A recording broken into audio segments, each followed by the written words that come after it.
Right. Hi, everybody. Welcome to Dev Empathy Book Club, where we inspire each other to be better developers and better people by building our empathy skills. So today we are going to be talking about the first half of Say What You Mean by Jay Sofer. And I don't have a copy with me to show up, but I do know we've all been reading it and they're already all have a copy. As is my want. Yes, as you tend to do. For this episode, we have a guest with us today. John is here, and John can introduce himself a little bit, and Ariel can talk a little bit about how we got you here. Great, thanks, Justin. I'm John Sowers. I'm an engineering manager and a public speaker. I talk about the importance of understanding emotions in a technology context. And I also teach workshops that help people get deeply in touch with their emotions and understand them a lot better. Awesome.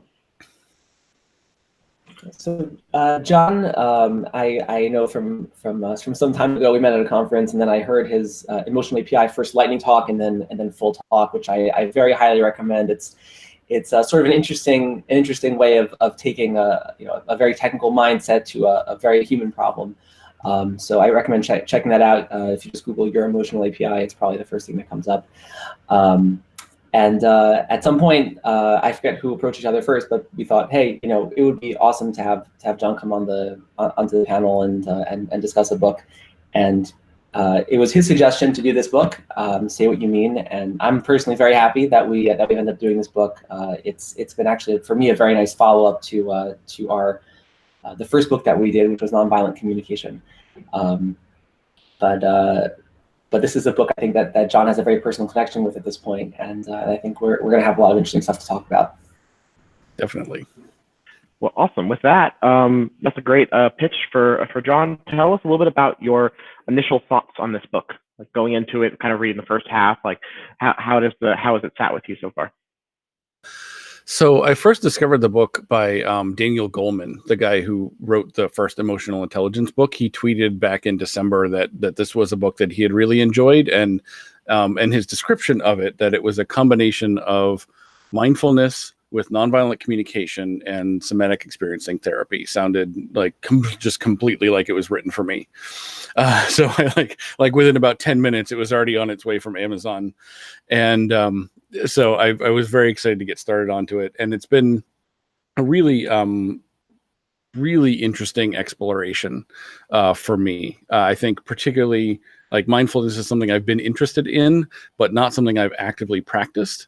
And having this book sort of as something I'm reading has helped me sort of develop that practice a little bit more, because it's sort of reminding me that this is a thing that I enjoy doing and that it's helpful for me.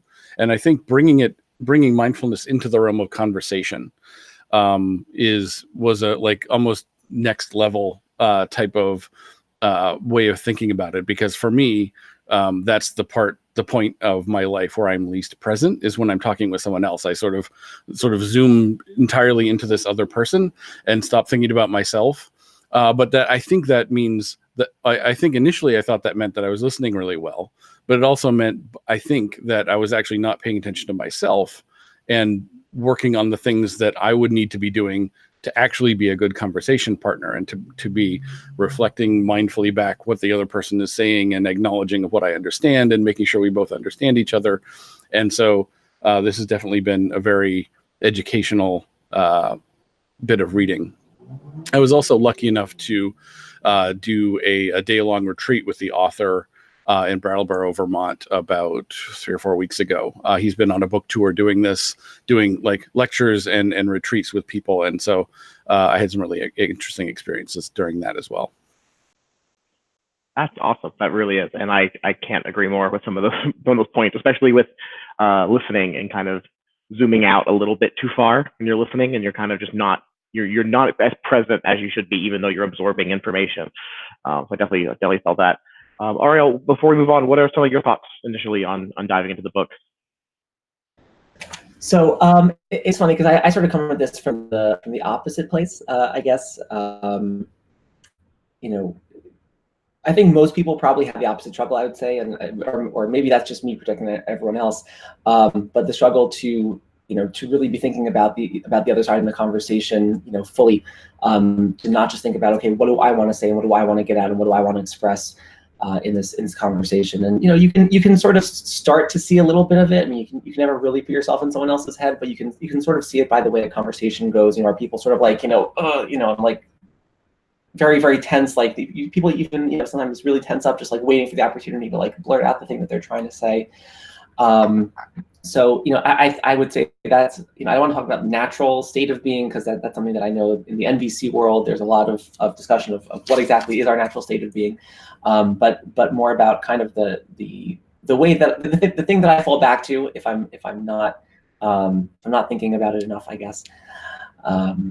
And so for me, what it's really about, and I think ultimately you're right, both sides aren't as helpful as being present, in the sense of there are multiple parties in the conversation, and we're trying to experience it, to experience the us that is created within the conversation. So I think from either side, right, it's good to be looking for that. I wouldn't even say balance, right? It's just about including a broader perspective. The other thing that I would say is, so as I mentioned, the first book that we read in this club was Nonviolent Communication, and I loved it, and I still love it a lot. But I was a little bit concerned, not initially, but over time I became kind of concerned with certain elements of nonviolent communication. It seems to oversimplify certain things. It seems to sometimes give us. It has a very optimistic perspective on people's desire to be good and to do good, and it's a perspective. I can't say that I can prove it wrong, but very often I certainly wonder, and which was why I think the book Difficult Conversations appealed to me a lot, because it did acknowledge that we all have kind of mixed intentions a lot of the time. So I think with this book, I was a little bit apprehensive because it is so focused on nonviolent communication, but at the same time, it has kind of taken a very different turn than I expected, gone a lot more into certain elements of meditation, self-awareness. It definitely doesn't try to simplify things in the way that NVC in its barest sense sometimes seems to do, at least to me. So it's been interesting to me to see the way that the author blends this stuff together. The other thing that was, I think, really stood out to me. So my background is not as a computer science major. I slipped into that as a boot camper after college. My background is in biology, and to some degree I studied neuroscience. And so to me, it was really interesting to see the elements of neuroscience that are present in this book. I'll just point to one thing. So I took a course. I forget exactly what it was called, but it was something like cognitive neurobiology, basically looking at the connection between cognition and the biological elements. There was a book that we read in this course that was written by a Buddhist, and talked about the idea of consciousness and how that works, and attention, and very much learning from a lot of the Buddhist wisdom and doctrine, but it wasn't like trying to preach the Buddhist religion, but it was saying that there's a lot of wisdom here that actually can teach you about the science of it and how your brain works. And I think that this book also in a few places did a lot of that. Very much recalled for me some of the things that I'd heard in the past. So that was kind of fun to go back to. I think that gives us a pretty good intro to jump off of. And actually, one thing that I wanted to kind of throw over to you, John, was some of these exercises in the book, and how they can kind of feel just a little bit stilted when you kind of first try them out, which reminded me of a discussion Ariel and I had when we were talking about NVC back in the day, how some of the patterns that they kind of queued up for you felt a little bit inauthentic at first. So I'd love to hear your thoughts about some of these exercises and how you approach them. Yeah, certainly. And this feeds into like one of the reasons I was particularly interested in going to the retreat was that like a lot of it would have been practicing with other people who are also, trying to learn this stuff on their own. So that was definitely something I was interested in. So like during that day, we had a couple of different episodes of choosing, partners to have a conversation with. The first exercise was focusing on what he calls the pause, which is actually leaving those spaces in a conversation to gather your thoughts rather than just blurting out like whatever your brain is telling you is the next thing that should be said, and think a little bit more carefully. And it leads to, especially as you first try it out, some very weird rhythms as you actually like pause for a second and think. And so having someone to practice with who is also, learning the same thing is really helpful, because then you don't have to feel as awkward because everyone knows what's going on. And he also addresses this in the book in several places, and talks about how it is going to be weird as you start out, and how like the frameworks that he gives you are like jumping off points of, these are some things you might say, but don't just say this exact sentence every time it's your like time in the sentence to check in with what your understanding is or whatever. And how like it is a process of learning to work these things in organically.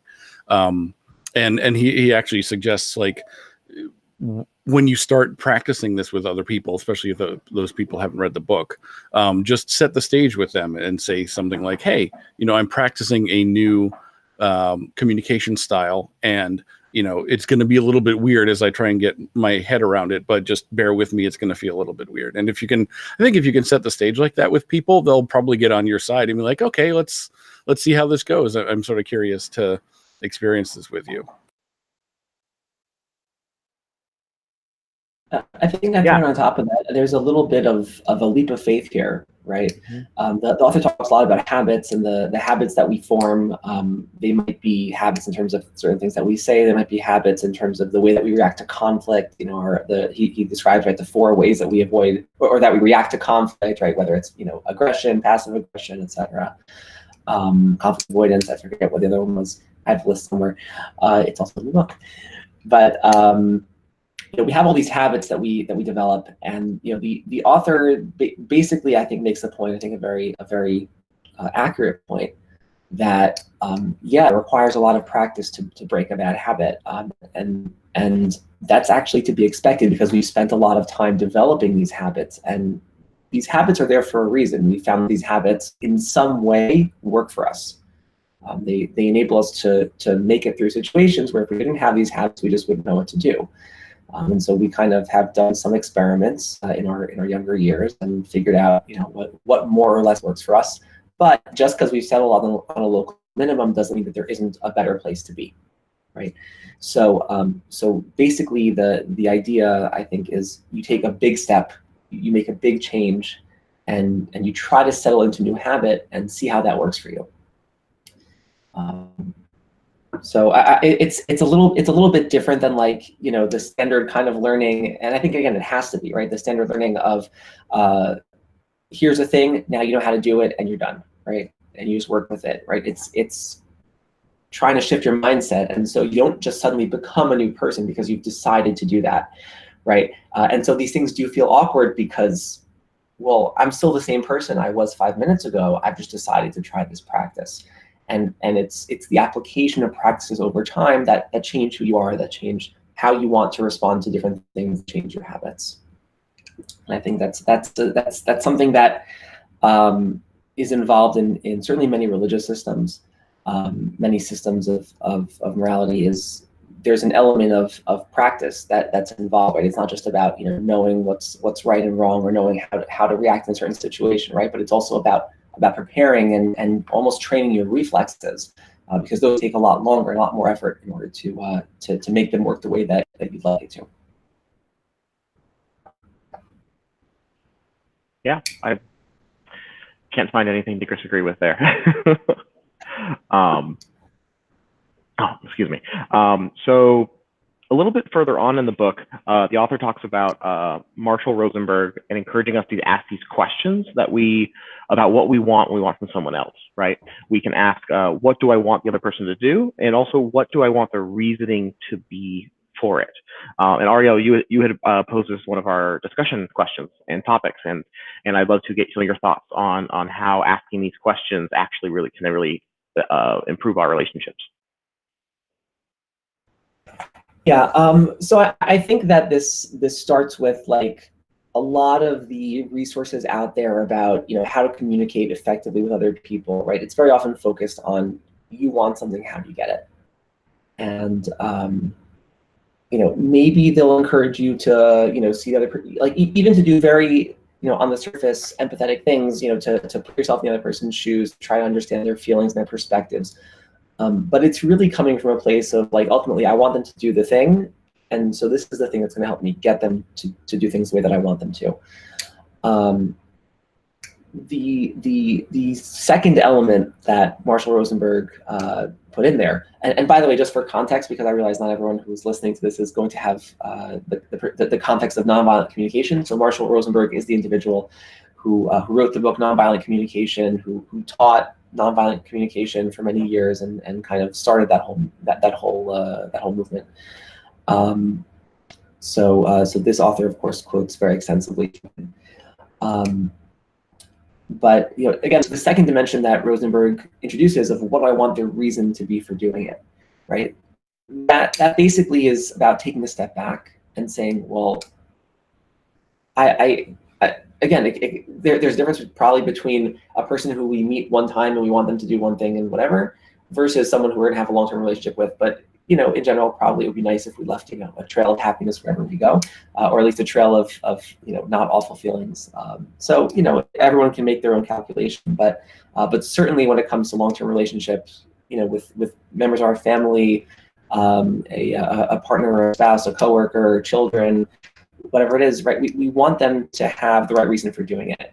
So just as kind of one example, which I've heard in the past, and I think this is kind of the principle behind it, right? What happens if you have a child who is misbehaving in some way, even doing something dangerous, right? Something where there's absolutely every reason to use whatever means necessary in order to educate the child not to do this, right? They're running into the street, whatever it is, right? So something that is then of course the book by the way talks about the use of force in situations like this, right? So it's it's a topic that nonviolent communication definitely thinks about, use of force to protect. But a parent whose child runs to the street and they say, I want to teach my child a lesson for their own sake. Obviously, I want to make sure that my child is safe in the future, and the parent hits the child, right? So the child hasn't learned not to run into the street. The child has learned not to run into the street when the parent is watching. Right, and that's the idea of the reason for doing it, right? You have to think about if I get my way, is that in a way that's going to come back to bite me later, or that's not really going to get the result that I'm looking for. And even if it does get the result in this local context, but I have a whole relationship with that person, and is it worth sacrificing the relationship on the altar of the particular thing that I want them to do? Which doesn't mean that you avoid the conflict, but it means that you take a very different approach to trying to solve the problem. And it means that it's you have to give yourself a moment to pause and think about what's actually the right response here. Is this a conflict that's worth having? Going back a little bit to the book that we read, Difficult Conversations, right? Is this a conversation that's worth having? And if so, what's the right way to do it? And I think that's a very powerful perspective to keep in mind that will help us take that moment to figure out how to have it, whether to have, and then how to have a particular conversation and or interaction. Yeah, I think that. Sorry, I was going to cue you up, John. So go ahead.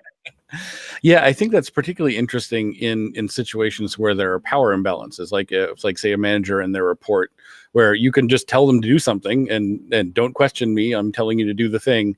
But is that really the best way to go? Like, is that good for the relationship? Is that useful? And that's and like you said, useful for maintaining that relationship in the long term. Like there are many ways to get people to do things, but are they in the end, are they healthy for everyone involved? That's a good question, actually, in terms of the manager and the report. A lot of the times, managers forget to think about, if I push too hard on my employee to do things one way or another, what kind of precedent is that going to set in terms of the creativity and ambition and reasonable risk-taking behavior they're going to express in the future. If you punish anything that is slightly out of line, well, they're going to be very careful to stay in line. And as a manager, that's not necessarily something that you want. You want your people to feel empowered, not just because it's a good thing and it's the right thing to do, but also because they're going to do better work. They're going to take initiative. They're going to think before they they act. They're going to look before they leap, and make excellent decisions that are beyond the strict framework of what their job requires. So I think it's an example of how, again, very often doing the right thing, so to speak, is also doing the right thing from a practical perspective. It's the self-interested thing to sometimes be a little bit less focused on yourself. Yeah, and I think it's important to kind of acknowledge where you're coming from whenever you ask these things, which is kind of the base level of this question. But like, I ask myself this sometimes because I'm like, oh, I actually want them.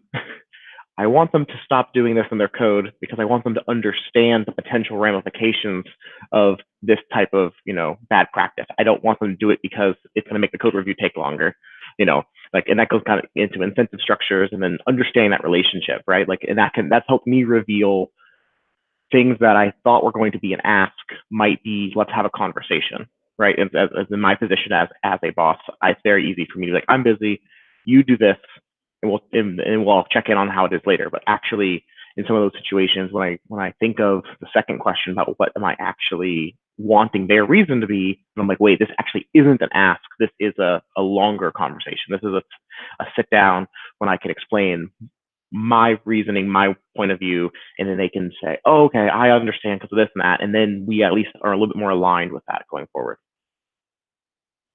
Yeah, and I think a key part of that is also the being open to having that changed as part of that conversation. Like if they come with other information and you can say, oh yeah, you're right. Like the information I had was out of date. Yes, we should go with this other direction. And then everybody wins. Yeah, exactly. And I think in being any position of authority or any power dynamic where you need to be open or like make sure the people you're working with understand you're open to having that discussion and that conversation, because then we're kind of veering into radical candor situations. But then you end up with people are like, I'm just going to avoid that boss. They don't actually pay attention to when something's wrong, that kind of situation. And when you'd the whole team would benefit from a more direct line of communication. I think on this note of being open, it's something that's honestly often very difficult to do, right? You sort of like, oh, I know what this is supposed to be. I know what the answer is. It's just about me convincing them, right? Because like very clearly, my way is the right way. And I think it's important to remember that you literally have nothing to lose by being open to the other side, to being convinced that they're right. Because worst comes to worst, like if they succeed in convincing you that they're right, well, now you just learned something new. Now you are, you're better off than you were before that conversation. Like there is no downside to being open to having your mind changed. Yeah, I was in a situation just recently where there was a colleague who had made a technology choice and he'd run it by me, but I hadn't gotten back to him. And so the decision got made. And I wanted to go in and say, hey, we shouldn't have made this choice. Like there's these problems, this, and this. And then I realized that would be a really unhelpful conversation. It would just be telling him that he's wrong. And so I decided that the approach to that conversation would be, like, tell me a little bit more about what led you to, like, what situation arose that this became the choice that you made. Like maybe there are requirements that I didn't understand, because I didn't have a lot of context about like where this had come from. So like let's start from that conversation, and then we can explore together, like taking into account whatever downsides I can see with whatever upsides he can see, and use that as a basis for going forward into either affirming that decision or finding a new one. But then we could both go with the same amount of information rather than just me. Don't do that. Yeah, definitely found myself in that situation a few times, and I agree. Actually getting the information is much better than just being like, oh, no. Especially when it comes out of left field. Like, you've been gone, they know you've been gone. It's like, what are you doing? It's like, I'm sorry, let's actually talk about this. But something Ariel said reminded me of this other question that we had asked, which was this idea of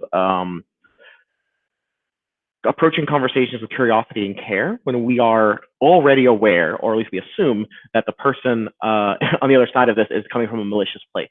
And how do we deal with that in this inside of the walls of nonviolent communication and approaching those conversations, and where do we draw these lines? And Ariel, do you want to have any more thoughts to add to that before I kind of open that up for discussion? Yeah. So I do want to just make it clear that there is a place in nonviolent communication for violence. I don't know how else to say it, but there is the idea of the use of force in a protective way, and nonviolent communication, even the formal doctrine of it, does not say that there are no situations when force is appropriate. There absolutely are. Not as a matter of this is a person who is terrible and is not worthy of empathy and whatever, but more from a sense of if we wait too long, the conversation is it's maybe too late to have that conversation and someone is already in danger and we have to deal with that right now. But short of that, right? There are many ways to interact with someone in a way that is not full of curiosity and care. And from a sort of public policy perspective, right? These questions do come up. I've had some very interesting conversations with people in person, online, et cetera, about where's the line that you draw when and again it's like sad to talk about it in a sense, but where you say this person is now persona non grata. It is better for society to reject this person in a pretty complete way for the good of everybody else.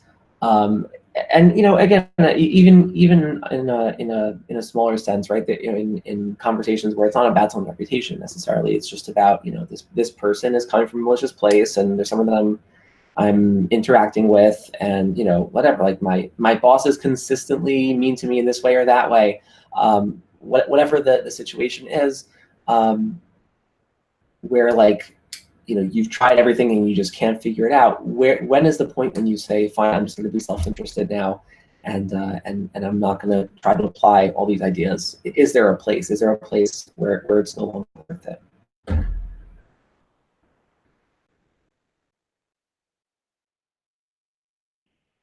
Oh, there's a lot there.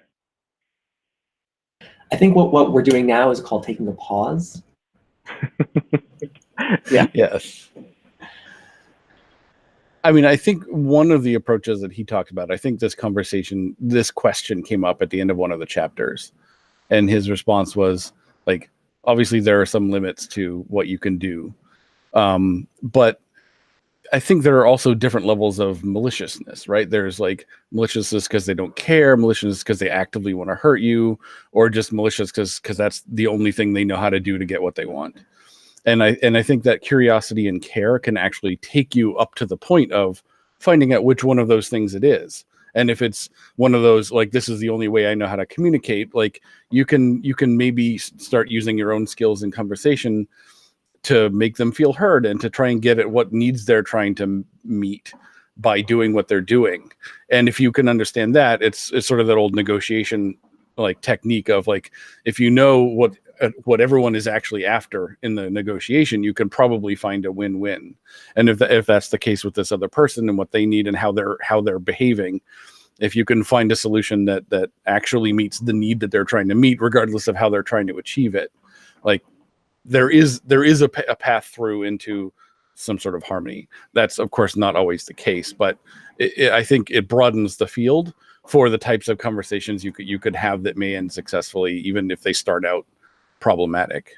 Like I've seen examples on Twitter of people who get absolutely nasty, horrible trolling messages, and the reply is, "Man, you must be having a really bad day," or something like that, and then they immediately flip and be like, "Yeah, you're right. This has been like the worst week ever." And then the conversation flows into, well, yeah, we're both sort of going through some shit right now. And like but when you read that first reply message, you're like, oh my God, this is like why Twitter needs to be burnt to the ground. And if you come back at that with as much aggression as seems warranted at first blush, then that conversation isn't going to go anywhere else. But if you can bring a little bit of more of that empathy in, you might be able to turn the tide. I just want to say I'm so curious where you've seen that, because I've seen a lot of Twitter conversations and a lot of trolling on Twitter, and I've never seen that response and that response work. So send me some links, please. I'll try and dig that up. I've been meaning to find the example again. Yeah, I remember that from a couple months ago. It came up again. I've seen similar things, but in a very different sense, right? Like the kind of you must be having a really rough day and your life must be terrible, so too bad that that you haven't managed to figure out blah, blah, blah. So, goodbye. It's like, sort of like the faux empathy. Like, I'm putting myself in your place and I'm declaring you bad anyway, which, kind of feels worse than just responding nastily and moving on in a certain way. Cause it's sort of saying like, not only are you bad, but I am a better, higher level person than you. That's not actually really so nice. So that's what I've seen, a good amount of. I saw something like that in the last week, I think. But I would love to see if there are examples of responding in a genuinely empathetic way and having people's attitudes changed. That sounds really cool. I feel like it happens more in real life though. Yeah, it's a much harder, much harder on Twitter. I think what you're talking about there, Ariel, is an example of malicious empathy. People using their empathetic skills to just be really nasty. And it definitely exists. And I honestly think we could keep talking about this for a long time. I do remember specifically when we read Nonviolent Communication, we spent a while talking about this line and where it lies. I always visualize this as more like a matrix in the line, not the Matrix movie, but like I always imagine like, okay, well, there's this type of connection, this type of person, this type of maliciousness, and like where we're coming at them. It's like the JavaScript truth table of all how double equals works. Like that's where I see like where the line ends of like, with this person, really, you can take it really, really far. With this person, this relationship, this situation, no, we need to end here for everyone's self-worth, and then discuss this like adults, and whatever reason we're stuck there. But I do want to use this as a way to kind of jump a little bit to chapter 6 to talk specifically about empathy. So in chapter 6, we describe 3 different types of empathy: like cognitive, affective, and somatic. And I'd love to John, if you could just talk a little bit about your experience and thoughts on all 3 types of empathy and how those shape your worldview. Yeah, certainly breaking them down in that way was new to me, and I thought that was pretty interesting because I think it actually ties back with like one of the experiences I had during the retreat was realizing there are different experiences of presence also. Like it's not just you're present or you're not present. Like there are degrees, and there are also like different axes on which you can be present. Like you can be physically present, like aware of what's going on in your body and its position and levels of tension. You can be emotionally present, like understanding all of the things that are feeding into your emotional state in the same way. And I think those correlate really closely with those forms of empathy. I would imagine that the more in touch you are with those aspects of yourself, the more in touch you can be with what's going on with other people. And I would guess that there's a correlation there, that you can, if you're really physically in touch with yourself, you can use that to bridge into what someone sitting in front of you is probably also experiencing. Maybe you notice that they're holding their shoulders really tensely, or like they're walking with a limp or something, and using that to sort of understand what their physical context is. And certainly my experience doing work with emotions has led me to understand that like doing the work on my own feelings, like digging through the deep, recesses of my feelings and learning how to express them, has taught me like how universal that experience is with all people. Have like they've got these deep feelings. Some of them have expressed them, some of them haven't, but they all probably have them. And just realizing that there's that commonality makes me feel better, because I just know that it's okay, that everyone has had this experience. I'm not the only one sort of stuck here feeling like this. And so that was certainly one thing that brought me that emotional level of empathy. And then I think there's also the intellectual level that he talks about too, where you're just imagining their state of mind and that kind of thing, which is, I think, something people are a little bit more commonly associated with, especially as you're having a conversation about ideas and you're trying to understand where someone's coming from. You tend to sort of default to that cognitive level of doing that. Yeah, definitely. And I also really appreciated this split between the three different subcategories of empathy, because in my experience, like some people are much better at one of these than the other. But then you'll be, so to be really better, you'll be having a conversation about communication and empathy, but you're talking about two different things. One person's talking about the way they feel, the way someone feels and how that affects them, and vice versa. Another person's talking about perspective shifting. And I've definitely seen people who struggle with one and not the other. And it is good to see, to put a name to each one of these. So you can start, I've been spending this time like looking around, like, well, which one of these am I better at? Which of these do I need to improve at? Because there's definitely parts and reasons for using all of these skills when you're trying to relate to someone. I will say that this was sort of the part, especially when he spoke a little bit about mirror neurons, and how the brain is wired for empathy, and which doesn't mean that it's easy, right? It just means that it's possible, and there are certain elements that do come pretty naturally. It was also interesting to think about, like, again, like he mentioned, the role of empathy in learning, certainly at a young age, right? It's sort of like monkey see, monkey do. Where kids basically like see what you're doing, and like there are neurons firing in their brains that are saying, okay, so I'm going to do that thing that way. It's very cool to think about, especially in the role of a parent. So yeah, like definitely, like that was my favorite thing in the first half of the book, just because of my my past with biology and neuroscience. But I also found it very helpful to break things down into those three levels. I think in general, and this is not going to be a shocker, but I found that the book focused a lot on that mind-body connection. Really a lot in the meditations as well, right? A lot of feeling sensations, feeling your body. That was sort of something that didn't necessarily surprise me. What maybe surprised me more was how much I connected to it, because I don't know, just I don't gravitate towards that kind of stuff, and this time it did actually speak to me a lot.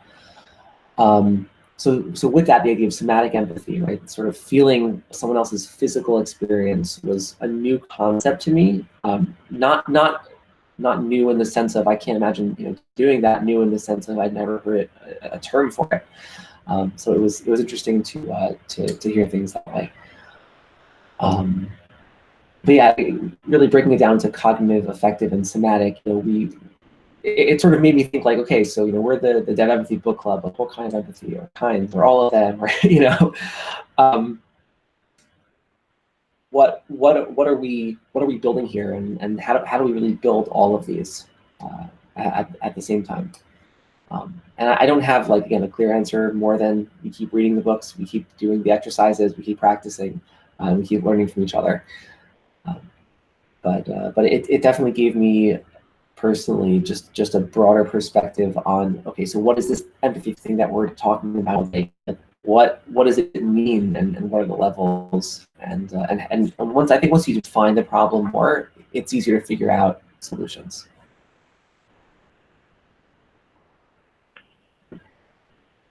So what you're saying is we're going to have 3 podcasts, one for each subtype of empathy going forward. Yes, something like that. Yeah. Yeah, I have a really interesting experience with mirror neurons. So in college, I actually majored in dance and choreography, and so I spent like most of college just doing that almost exclusively, with a little computer science thrown in. And so to this day, when I watch people dance, like various parts of my body will tense up as I'm following the movements in my head. And I was like, oh yeah, that's what those mirror neurons are really firing, because I had to build up that skill of watching someone move and then bringing that into my own body as I'm learning pieces, and that same thing sort of still goes on. And it's actually a little bit uncomfortable to watch dance pieces, just because like I cannot relax and do it, like my body's still like trying to do stuff.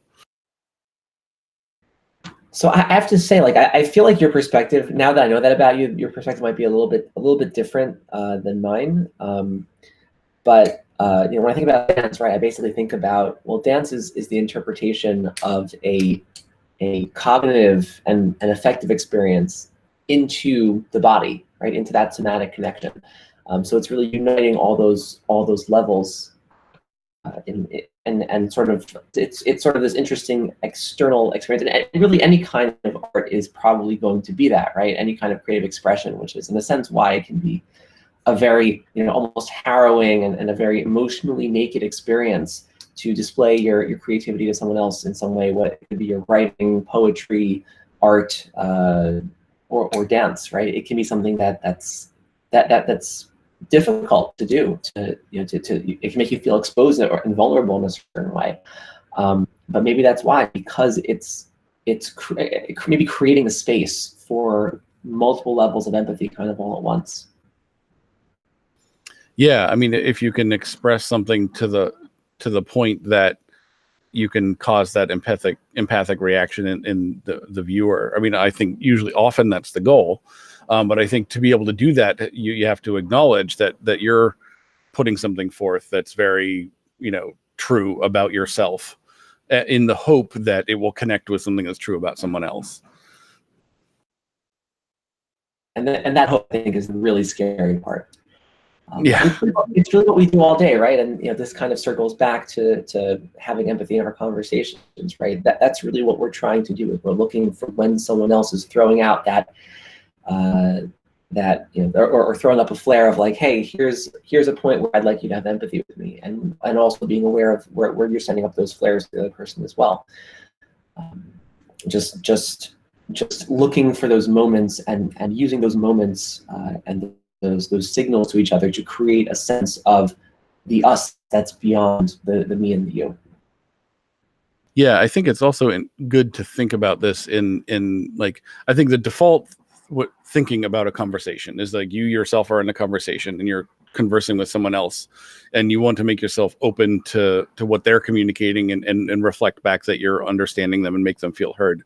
But I think, and he focuses on this in the book a little bit less explicitly, but I think it's an undercurrent that's in there a lot, which is that understanding what's going on with yourself allows you to communicate your own needs into a conversation. So like you were saying, if you're in a state where you would like a lot of empathy from someone else, if you want them to understand your feelings or your emotions or your physical situation, like realizing that is something you would like to communicate allows you to be much more mindful about it, be much more intentional about saying, this is a thing that I'm asking for that I would like to make sure gets communicated, rather than just sort of falling back on, well, when I was 5, I learned that if I did this in a conversation, that I would generally get a response that was like, made me feel like I was understood.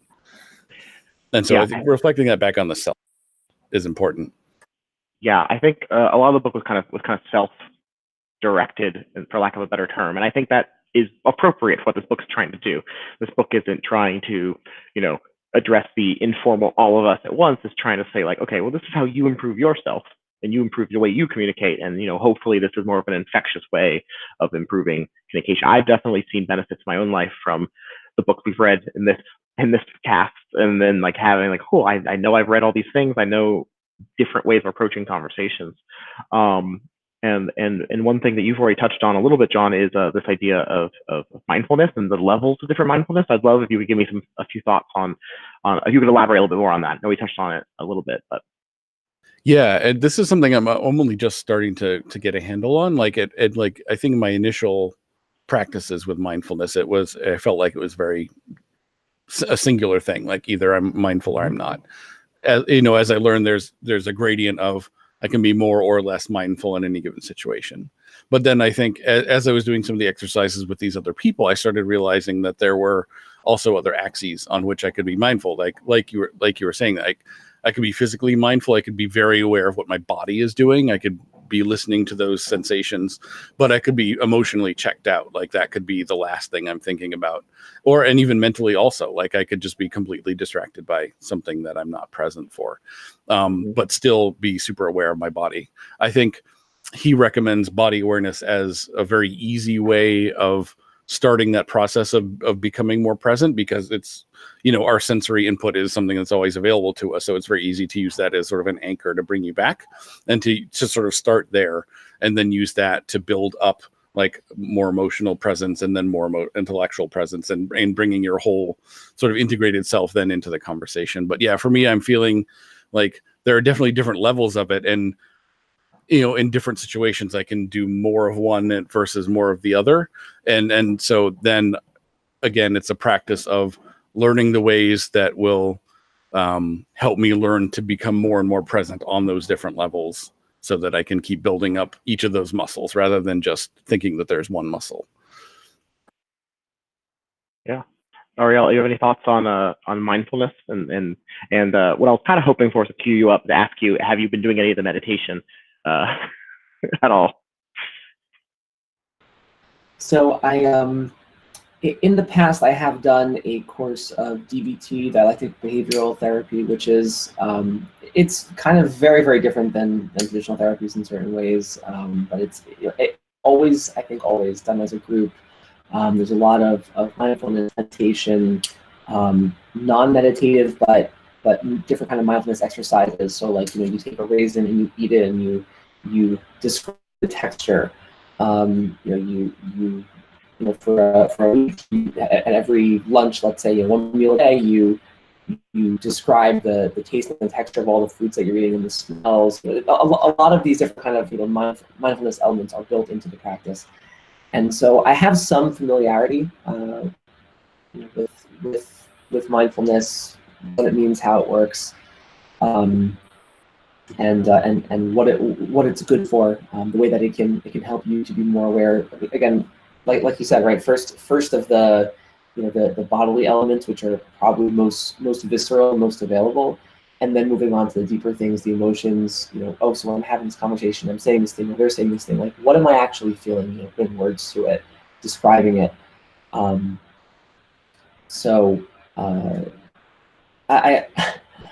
guess running from there into my experiences with the meditations in this book. So I actually had literally yesterday a very, very long bus ride, and so I spent about 20 minutes doing one of the guided meditations, and I'd done one or two of the others as well. I will admit I have not done all of them. I think we're going to try to slow down for part 2 of this book, just because it will give us more time to get the full experience, to play around with some of the practices more, to do the rest of the meditations. But it was really interesting what he has, kind of the four things that can bring you into greater presence, right? So there was the center line and the touch points. What really spoke to me, and this is something that I've worked on in the past, is mindfulness, specifically with regards to breathing. He seemed to feel it would be a more difficult option. I found it to be like a world of difference between the other 3 and this one. So maybe I just haven't learned the other 3. But for the other 3, it was sort of like, okay, I kind of feel something great. And for breathing, I was like, oh wow, like I'm like drifting somewhere between like extreme awareness and sleep, because meditation frankly can do that to you. And it's and I've seen it I've seen it written in meditation guides, like it's okay if you fall asleep during meditation, like it's like very, very close to sleep but not sleep, so it's not not unusual to get to that point. So yeah, it's definitely it's not necessarily a new experience, but it's something that I'm happy to have had an incentive to come back to, because I think it does add a dimension to many other experiences throughout the day. Just by having that focus, right? It's like anything, like developing a habit. 20 minutes doing meditation it's kind of similar to the pausing stuff, right? It's awkward when you first do it. You kind of feel like, okay, like what is this? There's this, and then like I just jump to the rest of my life. But then you see over time, well, it made me more aware of certain things. It helped me maybe be more honest with myself about certain things, and that does have an impact slowly on the rest of my experiences in my life, as long as you keep up the practice and as long as you make it a permanent part of what you do. Yeah, I definitely find both meditation and exercise in the same mindset with me, where I go, I don't have the time in my day. Like, I am way too busy to do this. But then the days I do either one or both, ideally, I go, I don't know how I could have done this day without that. Like working out at the end of the day, meditating in the morning, or around lunchtime, I have a few moments. the days I actually squeeze it in, I'm like, oh, the entire day was smoother, or my mental health is better because of it. But it's very easy for me. Like this week and all of last week, I was like, I don't have time for this. I can't do this. But I look back now and I'm like, if I had done it, it probably would have made the week feel less hectic in the end. Yeah, that's definitely been my experience as well. I believe there's an old adage in the meditation literature that the rule is you should meditate an hour a day. And if you're too busy for that, you should meditate 2 hours a day. That reminds me of the old Samuel Clemens quote. It's like, I wrote you a letter, but I didn't have enough time to make it shorter. Yes. All right, very good. So I think with that, we're about at the end here. So does anyone have any closing thoughts? Ariel, do you have any thoughts before we start talking about our second go at the book? I think you're muted. I was muted. So I think John also liked the morning. I forget what it was called. Yeah, it was like the morning check-in or intention setting. Yeah. That one. So like just like a 3-minute meditation just to kind of get you focused for the rest of the day. And so I did that meditation. I mentioned I had a long bus ride. We were heading up to a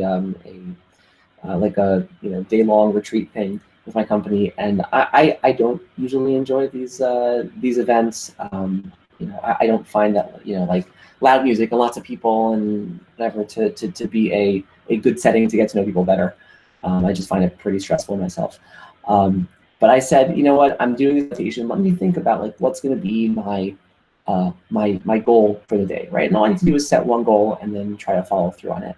And I thought about it and I said, well, if the goal is to meet people, get to know people better, I'm gonna just set a very realistic goal. I want to get to know one person better, and someone who I don't necessarily know very well. I want to learn one thing about them that's gonna, not just one thing about them, but one thing about them that's gonna make them more human and maybe to make me respect them. Because like there's sort of like the default amount of respect you have for people, right? You are gonna give them the respect whether or not they've quote unquote earned it. But there's a kind of deeper respect that you develop when you get to know someone better, and that's what I was trying to create. And I said I just want it for one person, and having that in my mind made it a lot easier for me to get through the day. And I did end up having a very nice conversation with someone about his childhood and his views on politics and all sorts of things.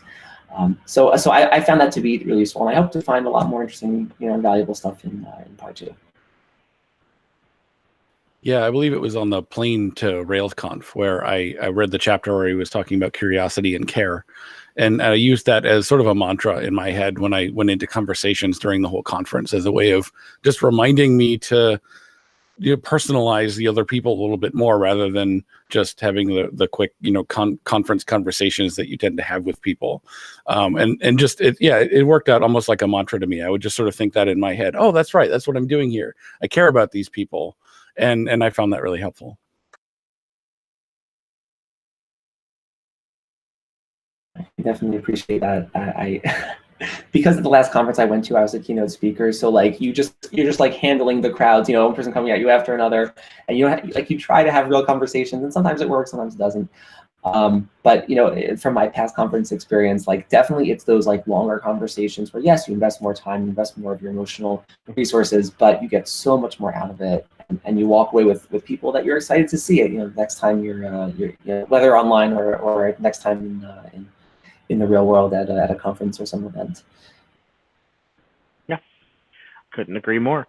So to kind of let everyone know, so next time we meet, we will be covering the same book again, but we'll be covering the second half of it, which I'm excited to kind of dive into and see how our thoughts evolve with some more practice under our belts and a little bit more of the reading completed, because I have not read the second half yet. So I'm excited to kind of get into some of that. Okay, so with that, thanks again, everyone, for joining us today. You can stay updated about DevEmpathy events by following us on Twitter at DevEmpathy. And of course, don't forget to join us on Slack using the link on our site, devempathybook.club. We look forward to interacting with you in growing as a community and becoming better developers and better people.